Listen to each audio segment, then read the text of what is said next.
నా కలల కథనం అందరికీ నమస్కారం. నేను మీ లావణ్యంలోని కథానిక కవితను.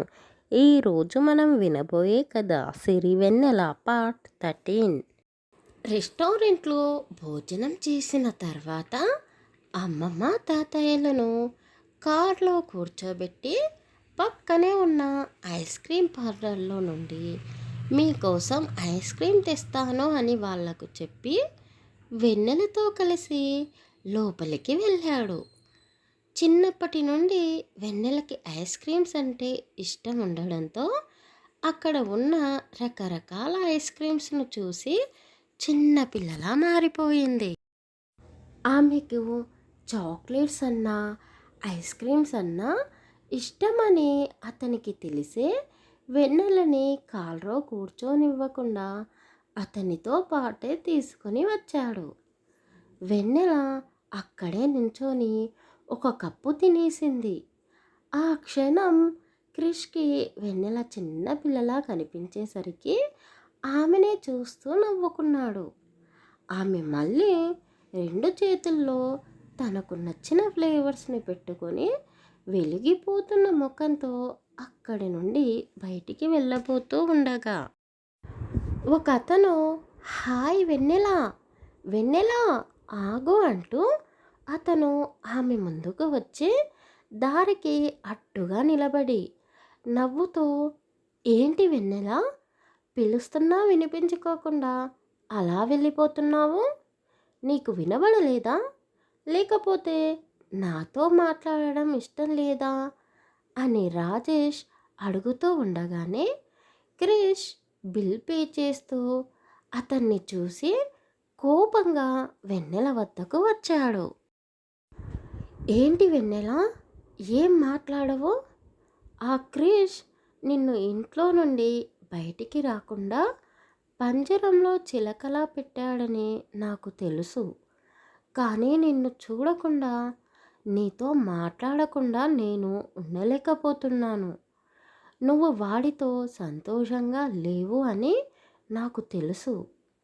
మీ పెళ్ళి ఎలా జరిగిందో నాకు తెలియదు, కానీ ఇష్టం లేని ఈ పెళ్ళికి నువ్వు తలవంచకు.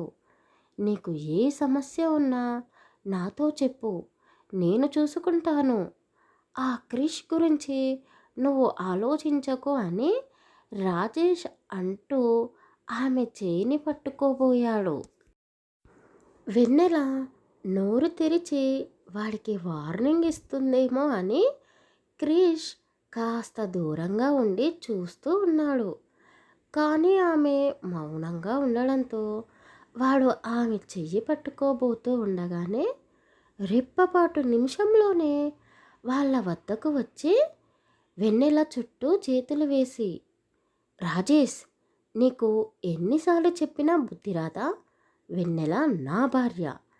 ఆమె నీడని కూడా నువ్వు తాకాలని చూస్తే నేను ఏం చేస్తానో నాకే తెలీదు అని క్రిష్ అతనికి చూపుడు వేలు చూపిస్తూ వార్నింగ్ ఇవ్వడంతో వెన్నెలకి కొండంత ధైర్యం వచ్చింది.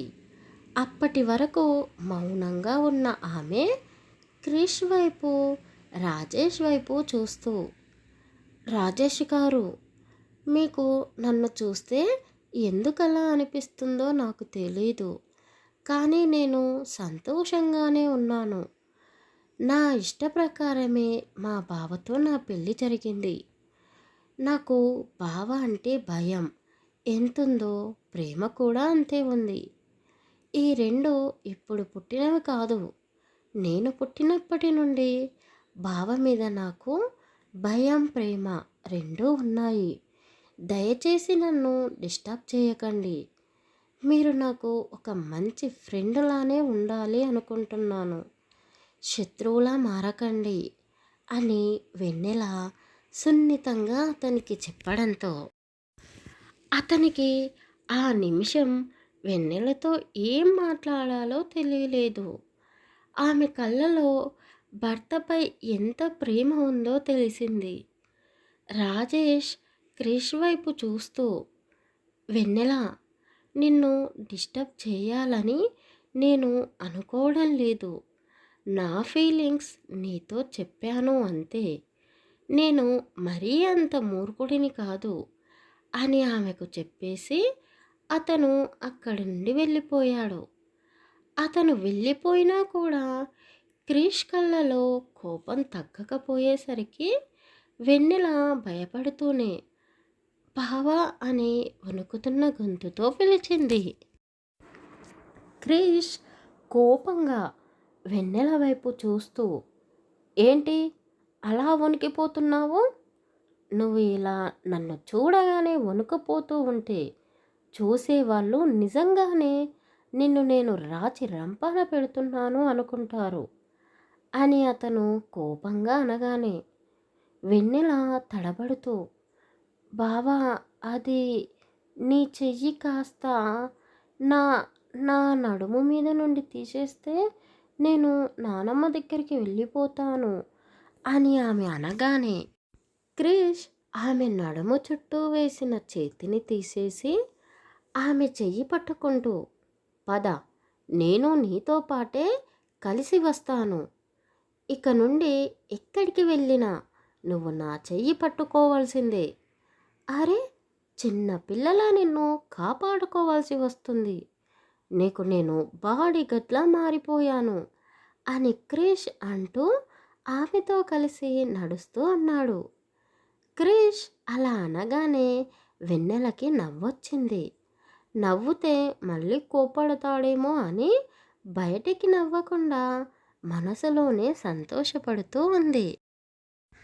నానమ్మ, తాతయ్య, ఐస్ క్రీమ్ కాస్త కరిగిపోయింది. ఎలాగో అలా ఇది మొత్తం తినేసేయండి అని వెన్నెల ఆమె చేతిలో ఉన్న ఐస్ క్రీమ్స్ తీసి వాళ్లకు ఇచ్చింది. మా ముందు పిల్లి ఎలకలా పోట్లాడుతూ ఉంటారు, కానీ పక్కకు వెళ్ళగానే మా గురించి మర్చిపోయి ఇద్దరు అక్కడే తినేసి మాకు ఈ కరిగిపోయిన ఐస్ క్రీమ్ తెచ్చారా అని జానకమ్మ వాళ్ళను ఆట పట్టిస్తూ అనడంతో, అబ్బో అమ్మమ్మ, నీకు లోకజ్ఞానం చాలా ఎక్కువగా ఉంది, కానీ ఏం లాభం? ఆ పల్లెటూరులోనే ఉండి నీ తెలివితేటలను ఉపయోగించుకోలేకపోతున్నావు అని క్రిష్ అనగానే పరశురాం గారు పడి పడి నవ్వుకున్నాడు. ఇక చాలులేండి, ఆపండి. ఎక్కువగా నవ్వుతే మీకు ఆయాసం వస్తుంది. అయినా వాడు ఆట పట్టిస్తుంటే మీరు కూడా వాడితో కలిసి నవ్వుతారా? మీ భార్యని ఎవరైనా ఎగతాళి చేస్తే చూస్తూ ఊరుకుంటావా అని జానకమ్మ బొంగమూతి పెట్టి అడిగింది. కారులో ఉన్న ముగ్గురు ఆమె అలా అలగడంతో గట్టిగా నవ్వేశారు. ఏయ్ వెన్నెల, ఎందుకే నవ్వుతున్నావు? నిన్ను కూడా ఎవడైనా ఏడిపిస్తే నీ మొగుడు నవ్వుతే నువ్వు ఊరుకుంటావా అని జానకమ్మ అనడంతో వెన్నెలకు ఆ రోజు రాత్రి రౌడీలు ఆమెను కిడ్నాప్ చేయడం గుర్తు చేసుకొని, నా కోసం ఆలోచించే నా బావ ఉన్నాడు కదా అని మనసులోనే అనుకుంటూ కృష్ణ వైపే చూస్తూ ఉంది. ఆమె చూపులు అతనికి గుచ్చుకున్నాయో ఏమో తెలియదు, కానీ అతను కూడా ఆమెని అద్దంలో నుండి చూస్తూనే ఇంటికి చేరిపోయాడు. ఇంట్లోకి వెళ్ళగానే వెన్నెల వాళ్ళకి మంచినీళ్ళు తెచ్చి ఇచ్చింది. తాతయ్య, ముందు మీరు మందులు వేసుకోండి అంటూ అతనికి మందులు తీసి చేతిలో పెట్టింది. ఇక మేము బాగా అలసిపోయాము, వెళ్ళి పడుకుంటాము అంటూ వాళ్ళిద్దరూ వెన్నెల గదిలోకి వెళ్ళిపోగానే క్రిష్ కూడా తన గదిలోకి వెళ్ళిపోయాడు. వెన్నెల డోర్లన్నీ పెట్టేసి ఇల్లంతా ఒకసారి చెక్ చేసి ఆమె కూడా గదిలోకి వెళ్ళి పడుకుంది. క్రిష్ నిద్రలో వెన్నెలపై కాళ్ళు చేతులు వేసి ఆమెను అతని కాకిట్లో ఒదిమి పట్టుకొని పడుకున్నాడు. అతను అలా చేయడంతో వెన్నెలకి సరిగ్గా నిద్ర పట్టలేదు, కానీ అతను నిద్ర లేపితే మళ్ళీ తనకి నిద్ర పట్టదేమో అని వెన్నెల అనుకుంది. అతని ముఖం ఇంత దగ్గరగా చూస్తూ మనసులో ఉన్న ప్రేమను అంతా కళ్ళలోనే నింపుకొని అతన్నే చూస్తూ ఉండిపోయింది. తెల్లవారు కావడంతో వెన్నెల అందరికంటే ముందే లేచి ఇంట్లో అన్ని పనులు చేసుకొని చక్కటి ముగ్గు వేసి తులసి కోట వద్ద పూజ చేసుకొని ఇంట్లో దేవునికి పూజ చేసుకుంటూ ఉంది. అగరత్తుల వాసనకి క్రిష్కి మెలకువ రావడంతో కళ్ళు నలుచుకుంటూ హాల్లోకి వచ్చి కూర్చున్నాడు. రోజు డ్రెస్ వేసుకునే వెన్నెల ఆ రోజు స్నానం చేసి చిన్న లేసున్న ఆరెంజ్ కలర్ చీర కట్టుకొని ఉండడంతో ఆమె అతని కళ్ళకి అప్పుడే ఉదయిస్తున్న సూర్యకిరణాల్లా కనిపించింది. ఆమె తలలో నుండి కారిన నీటి చుక్కలు నడుము మడతల్లో పడి నలిగిపోతూ ఉండడం చూసి ఆమె అందాలను చూస్తే అతను మైమర్చిపోయాడు.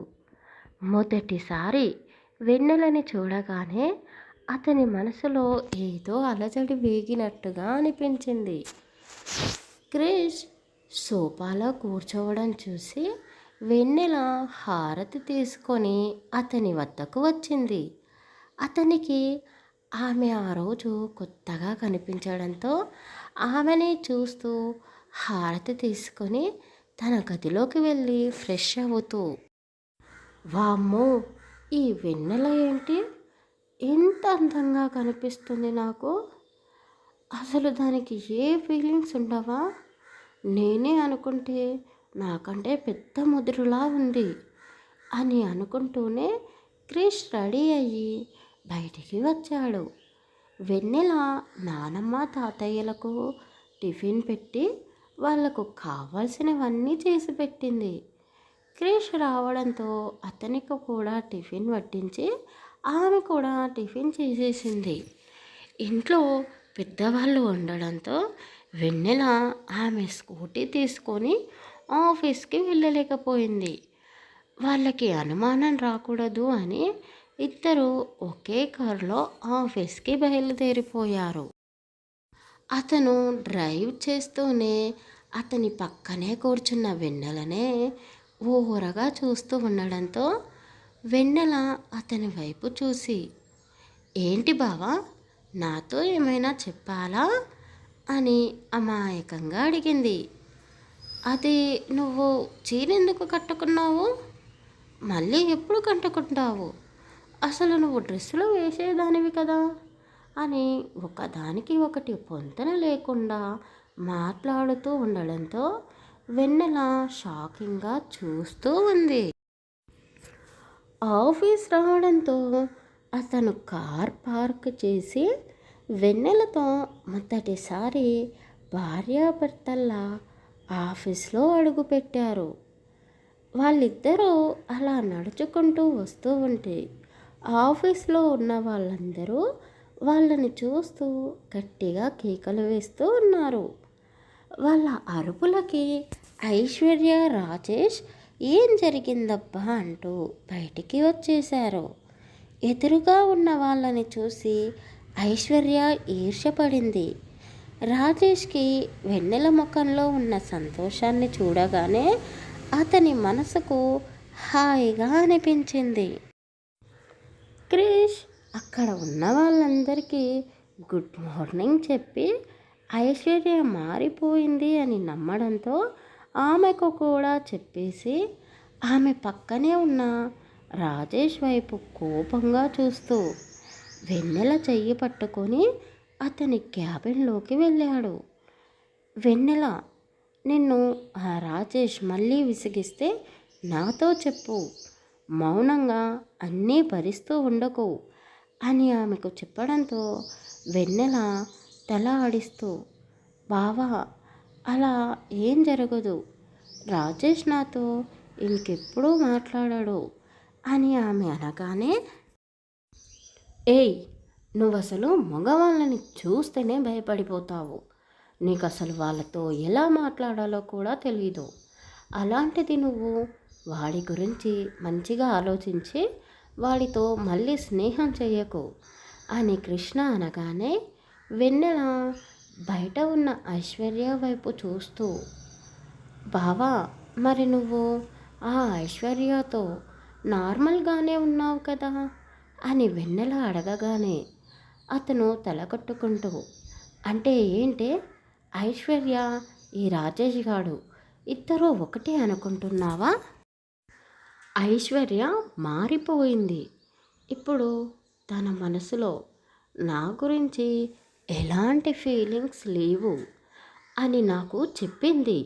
అంతేకాదు, ఈరోజు ఆమె బర్త్డే పార్టీకి నన్ను ఇన్వైట్ కూడా చేసింది అని కృష్ణ అనగానే వెన్నెల అతని వైపే చూస్తూ, అంటే మీరు నైట్ పార్టీకి వెళతారా అని అడిగింది. హా, వెళ్తాను. ఎందుకు, నేను వెళ్ళడం నీకు ఇష్టం లేదా అని అతను వెన్నెలనే చూస్తూ అడిగాడు. వెళ్ళొద్దు అని నేను ఖచ్చితంగా చెప్పలేను, కానీ ఆమె చూసే చూపులు నాకు తేడాగా కనిపిస్తున్నాయి. ఆమెతో కాస్త జాగ్రత్తగా ఉండండి అని అతనికి చెప్పేసి వెన్నెల ఆమె టేబుల్ వద్దకు వెళ్ళింది. ఆమె వెళ్ళగానే అతని క్యాబిన్లో నుండి వెన్నెలనే చూస్తూ, అబ్బో, ఏమో అనుకున్నాను, కానీ నేను వేరే అమ్మాయిలతో మాట్లాడితే ఇది కూడా ఈర్ష్యపడుతున్నట్టుంది. ఈ పిల్లలంతా ఒకేలా ఆలోచిస్తారేమో అని కృష్ణ అనుకున్నాడు.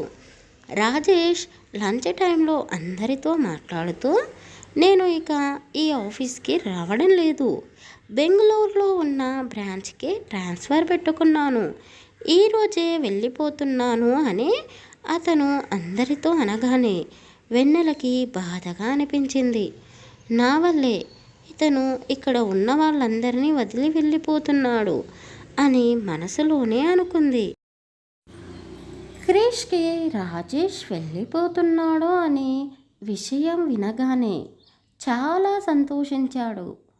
ఐశ్వర్య రాజేష్ని పక్కకు తీసుకొని వెళ్ళి, ఓయ్, ఏంటి నీకు పిచ్చి పట్టిందా? ఆ వెన్నెల కోసం ఇంత మంచి ఆఫీస్లో జాబ్ వదిలేసి బెంగళూరుకి వెళ్ళిపోతావా?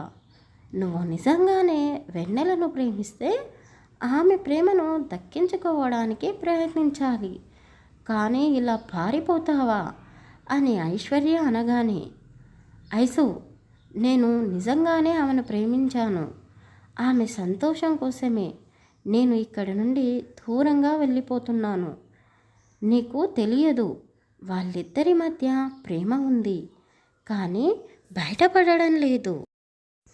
వాళ్ళిద్దరి మధ్య నేనే కాదు, నువ్వు కూడా వెళ్ళడం మానుకో. వీలైతే వాళ్ళిద్దరిని కలిపే ప్రయత్నం చెయ్యి అని రాజేష్ అనగానే ఐశ్వర్య తడబడుతూ, ఏంటి రాజేష్ అలా మాట్లాడుతున్నావు?